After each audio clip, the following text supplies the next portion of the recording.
Okay, I'll get to the middle here. The best laid plans. Okay.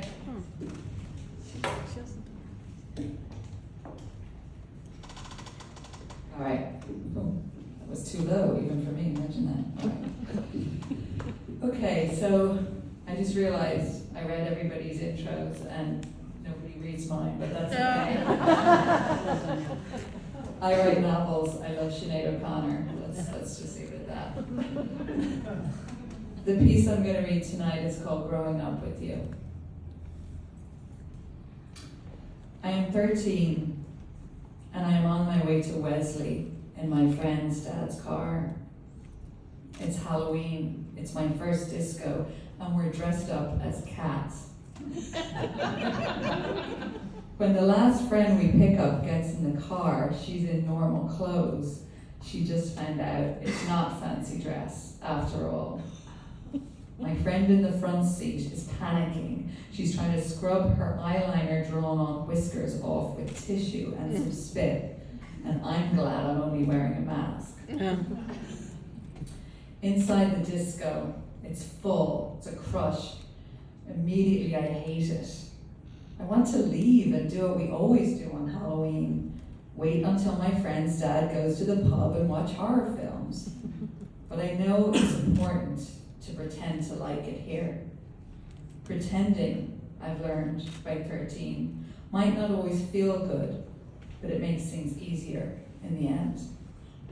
I follow my friends through the crowd, but a group of boys gets between us, separating me from them. They're all around me. I can't get through. The stupid black jumper I'm wearing as part of the cat outfit is much too hot. I can feel a bead of sweat rolling down. I hope no one can smell it. I try and step around the boy standing in my way, but he steps the same direction I step. He's taller than me, but then again, everyone's taller than me. How old are you? He says. I blurt out my real age. I don't know yet how not to answer something I am asked. 13? He turns to his friends. 13? Did you hear that? They're letting fucking 13-year-olds in here now. Then back to me. You've probably never even shifted anyone, have you? They're all laughing. Faces half disco lights, half dark. 13 is too old to cry, but knowing that might not be enough to hold back the tears. And just as I'm bracing myself for what's about to come, I feel my friend's hand on my arm, pulling me through them. And that's when I hear it. Those first few bars, that riff, a voice, your voice. And those stupid boys don't matter anymore. Did I know what Mandinka was about then?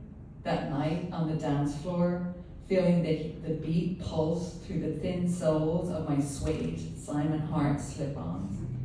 No, I had no idea, and yet some part of me did know, I do know, some part of me could feel the meaning in a way I'd never felt a song before. This wasn't a song about boys or breakups. This was a song about power. Later, I see you on Top of the Pops, The Late Late Show. I've never seen anyone like you before. And now that I've seen you, I can't stop looking. Someone makes me a tape of The Lion and the Cobra, and I listen to it everywhere. In my room, in the back of my parents' car, sometimes sharing headphones at lunchtime at school. As long as my Walkman batteries hold out, your music can take me anywhere. Take me somewhere else. Take me where it takes you. I'm 15 when it comes out. Nothing compares to you. This time, I buy the album. I want to be able to see your face whenever I want.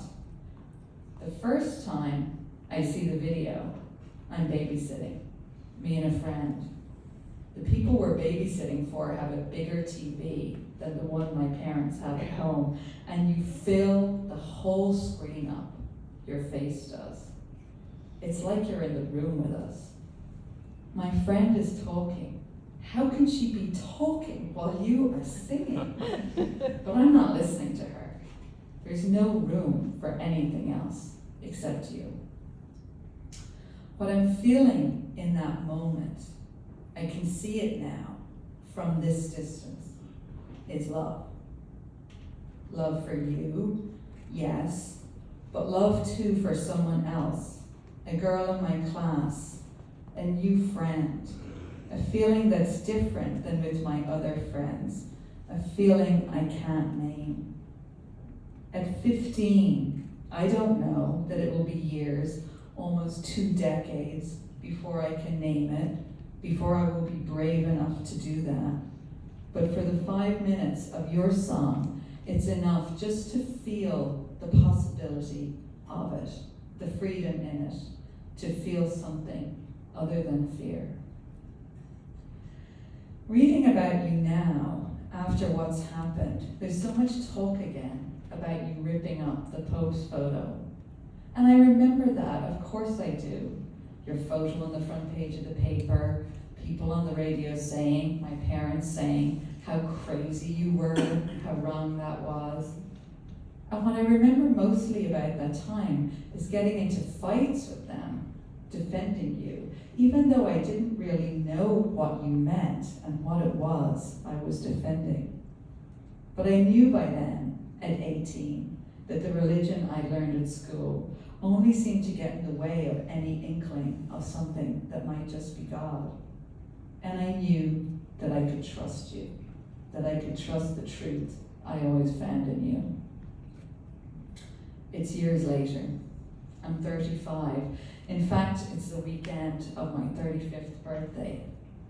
I've had plans to go to a concert in Belfast with friends, but at the last minute, I decided to come here to a retreat centre in County Wicklow.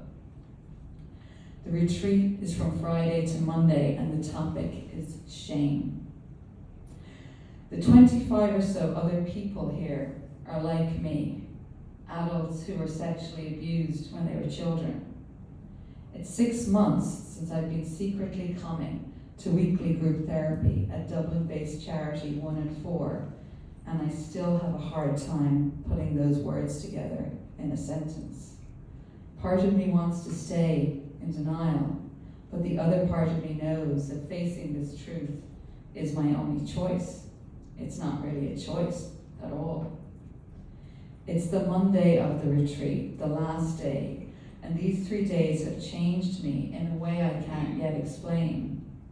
I don't know yet on that Monday in May that I am the cusp of finally publishing my first novel, of accepting my sexuality, of meeting a woman in New York who will later become my wife. But sitting in a circle on the wooden floor with lights streaming through the long windows, I do know something inside me has shifted, is forever changed. We go around the circle, trying to find the words to share what this weekend has meant to us. Across from me, a woman asks if she can sing rather than talk, and in the silence she starts, faltering at first, then her voice getting stronger. Thank you for hearing me. It's years since I've heard it, that last album of yours that I had bought, and it's not your voice I'm hearing now, but yet it is. Every beat of it is you.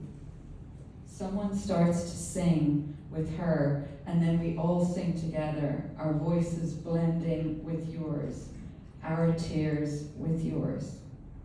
And the first thing I do when I get home is dig out your CD from a box in the spare room, and I find it, that track. I live alone, and I play it loud, over and over. Your voice fills up my little house. I open the windows so it fills up my garden. You fill up the places in my heart the retreat has cracked open, the places that needed to heal. I am 49, sitting in my office when I get a text from my wife with the news. It's just 2 days since I finished reading your memoir, and I haven't started another book yet. I haven't been ready to replace your voice in my head. With your guidance, I've been revisiting your albums, the songs you liked, your favorites. On my Spotify, The Healing Room is halfway through, paused from when I got off the lift at work that morning, ready to take me home. I've cried a lot since that day. It surprised me how much I've cried, and I'm crying now, writing this, as I write to you, and write to that part of myself who feels so lost without you. And yet I know that what's more important than you being gone is what you left behind, what you left us all. The maps you gave us to navigate the roads we don't always want to travel, the roads we sometimes don't even know we're on.